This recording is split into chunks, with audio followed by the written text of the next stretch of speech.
जब भी कोई चैप्टर खत्म हो तो मेक श्योर कि आप एक शॉर्ट नोट्स बनाएं जरूर। शॉर्ट नोट्स का मैं आपको बहुत बार बता चुका हूं, फिर भी एक आउट या लेआउट देख लीजिए शॉर्ट नोट्स दिखने में कैसे होने चाहिए। समझ में आया? यहां पर आप लिखोगे दैट इज शॉर्ट नोट्स,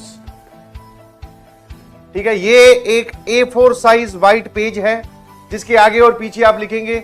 समझ में आया? सबसे पहली चीजें इंपॉर्टेंट फॉर्मूलाज उसमें होने चाहिए। इंपॉर्टेंट फॉर्मूलाज, सारे के सारे इंपॉर्टेंट फॉर्मूलाज वहां लिस्ट करके रख लो, सारे के सारे, ठीक है।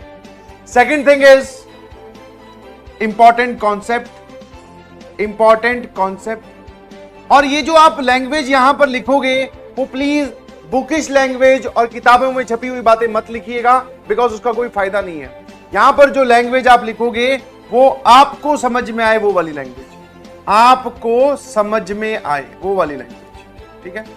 समझ में आए कि ये कॉन्सेप्ट ऐसा बताया गया था, इसको यहां लगाते हैं, ठीक है। Important formulas, important concept, important questions, important question. सभी इंपॉर्टेंट क्वेश्चंस का यहां पर क्या होना चाहिए बेटा? एड्रेस। कि डीपीपी नंबर 3 की क्वेश्चन नंबर 7 बहुत इंपॉर्टेंट है, वो लिख लिया। मॉड्यूल में एक्सरसाइज नंबर 2 का 15th क्वेश्चन बहुत इंपॉर्टेंट है, वो लिख लिया। कोई सवाल बहुत ज्यादा जबरदस्त लिखे तो उस सवाल का एड्रेस और उसका हल्का सा सॉल्यूशन, ठीक है, उसमें यह सोचना है। और जो भी आपको बातें समझ में आई थ्रू आउट द चैप्टर, जो भी आपको बातें समझ में आई वो थ्रू आउट द चैप्टर्स, वो सारी बातें आप एक जगह लिखेंगे। समझ में आया? इंपॉर्टेंट बातें या कॉन्सेप्ट में आ जाएगा, बट इंपॉर्टेंट टॉक्स आप ऐसे करके लिख लीजिए, ठीक है। और सारी बातें लिखना कि ये समझाया, ये करना है, ये नहीं करना है, this chapter is important. JEE किस पे फोकस करता है, 5वां पॉइंट आप ये बोल सकते हो।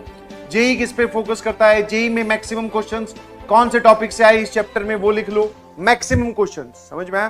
ताकि जब हम ये शॉर्ट नोट देखें, ये पर्चा देखें, तो हमें समझ में आ जाए कि हमें किस किस चीज पे ध्यान देना है। बस, क्या मेरी बात समझ गए? आया ना? क्या मेरी बात आपको एकदम समझ में आई कि हमें शॉर्ट नोट जो है वो इस प्रकार तैयार करने हैं, एक ही A4 साइज पेपर। नाउ अगर आपको लगता है कि उस पे लिखने वाला मटेरियल कम है तो फॉन्ट साइज छोटा कर दो, फॉन्ट साइज एकदम छोटा कर दो, बारीक बारीक लिखिए, आप ही को समझना है। अलग अलग कलर्स के पेन का यूज कीजिए या पेन अलग अलग कलर्स के यूज कीजिए, ताकि आपको पता चले कि ये बात ये है, ये बात ये है और ये वाली बात ये है। समझ में आया? तो ये कुछ बातें हैं जो आपके शॉर्ट नोट्स में होनी चाहिए। और after completion of each chapter, after completion of each chapter आपके पास ऐसा एक पेज होना चाहिए उस चैप्टर का।